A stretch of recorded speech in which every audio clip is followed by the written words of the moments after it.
A religion class at Concordia is looking at the world through a sustainable lens this semester.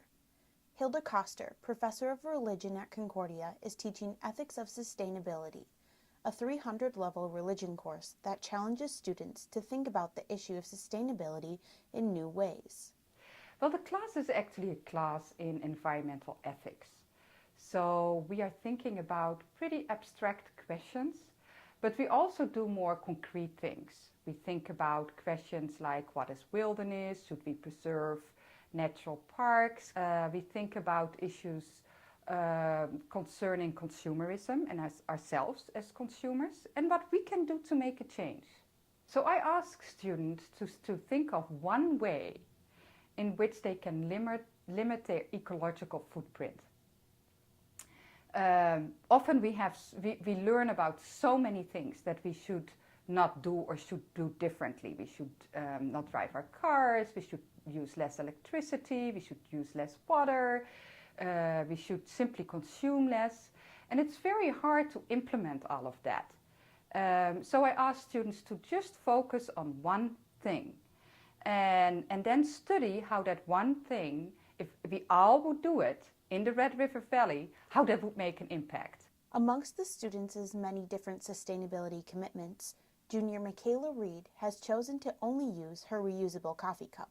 As I'm drinking more and more coffee, I feel like as I get older, mine is to always use a reusable mug instead of disposable ones when I get coffee. I think the hardest thing is a lot of times when I get coffee, it's not planned, so I have to be sure to have my mug.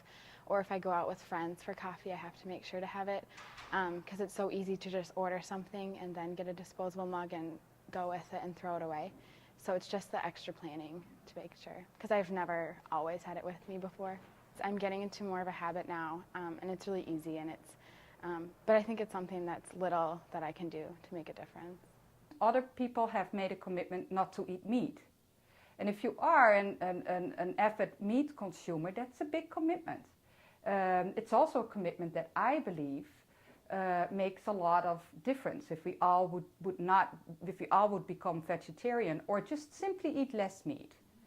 That would significantly limit our ecological footprint. And you really kind of then feel what it means to live more sustainably, and also that it's not maybe that big of a deal, that it's doable. Then it helps when you have classes like this in which you already have practiced some of that change of how we really are doing things in the world. So I do think it makes an impact. It's making an impact. Signing off for Concordia On Air, this is Jordan Elton, Agathe Coriol, and Aubrey Shield.